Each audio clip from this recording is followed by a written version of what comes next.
Good evening and happy Sabbath. I would like to welcome you to our Friday night youth program under the theme Money and Happiness. Ecclesiastes 5 verse 10 says, "Whoever loves money never has enough. Whoever loves wealth is never satisfied with their income." This too is meaningless. Catherine Sanderson states that we always think if we just had a little bit more money, we'd be happier. But when we get there, we're not.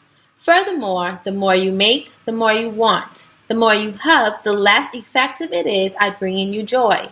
And that seeming paradox has long bedeviled economists. Please stay tuned as our youth depict this concept through a skit.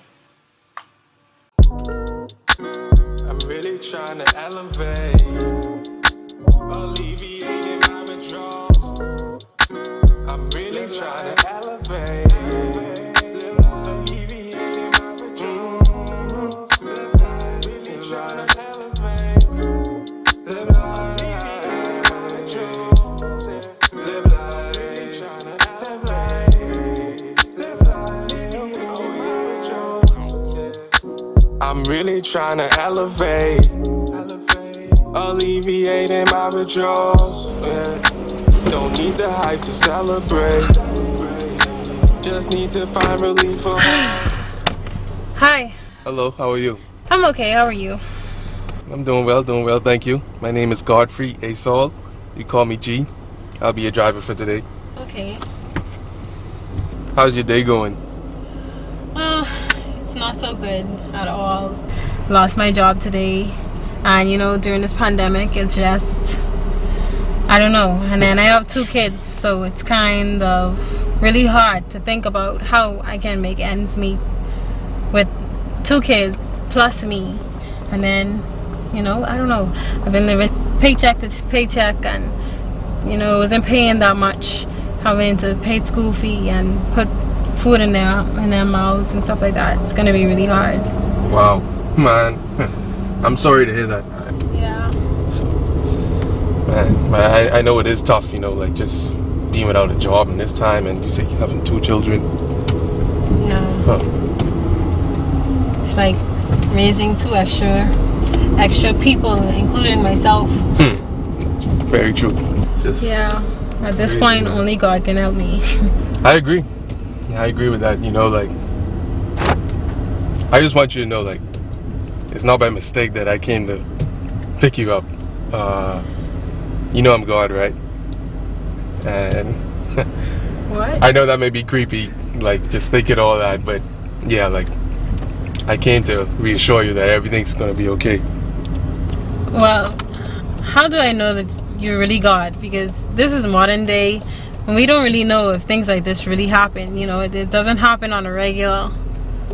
Well, if you recall last night, you prayed a prayer that you wanted financial security and happiness, right? And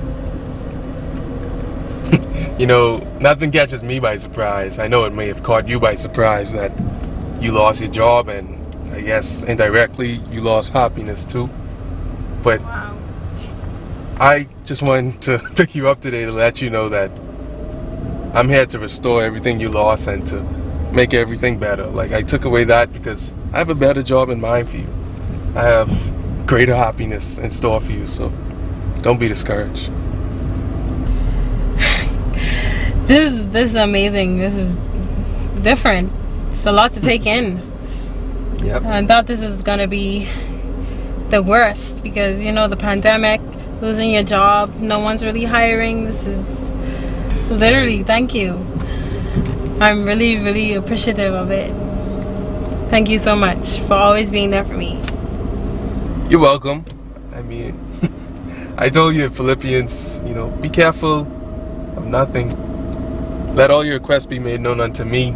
Be thankful in all situations. And I have to commend you. You did that. And I just want to encourage you to keep doing that because, I'm here for your best interest at all times. And I want to see you happy, prosperous, fulfilled. So continue to trust in me, and I will help you.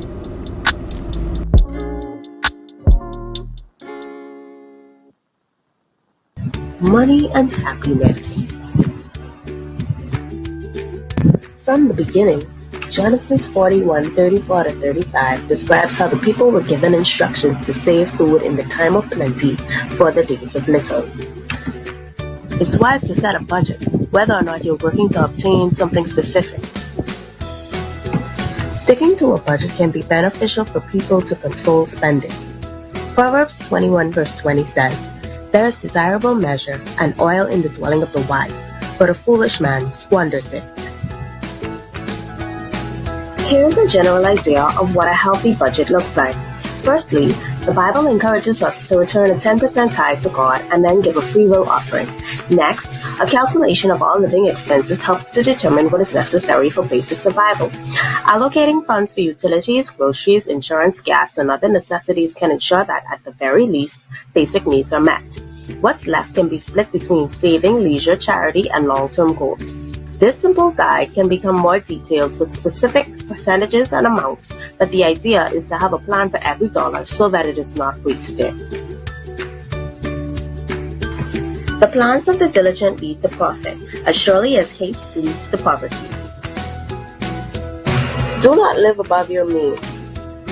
If you cannot afford something now, add it to the budget to save and obtain later. Do not overwhelm yourself with high consumer loans and credit cards that will eat into your income. Practice saving up for vacations, a car, upcoming school fees, and try to only take out a loan for emergencies. If you have a credit card, use it for emergencies and pay for what you bought as soon as possible. Proverbs 13:11 says, "Whoever gathers money little by little makes it grow." In the parable of the talents, the lesson is the importance of investing. What you do with a little can either become much, be wasted, or simply hidden. The story says, "He who had received the 1 talent came forward saying, 'Master, I knew you to be a hard man, reaping where you did not sow, and gathering where you scattered no seed. So I was afraid, and I hid your talent in the ground. Here, you have what is yours.' But the master answered him, 'You wicked and slothful servant. You knew that I reap where I have not sown, and gather where I scatter no seed. Then you ought to have invested my money with the bankers, and at my coming, I should have received what was my own with interest.'"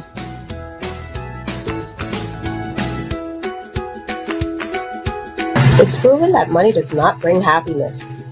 However, it can be one less thing to worry about if you're financially stable. Yes, we can call on God when times are hard, but He admonishes us to always be prepared. Remember, return your tithes, set a budget, live within your means, and make smart investments. You'll be happy you did. Father, we thank you for your word. We thank you for giving us the wisdom, the knowledge, the understanding for us to be financially stable. Help us to make good financial decisions and think of you in whatever we do. Thank you for your word. In Jesus' name, amen.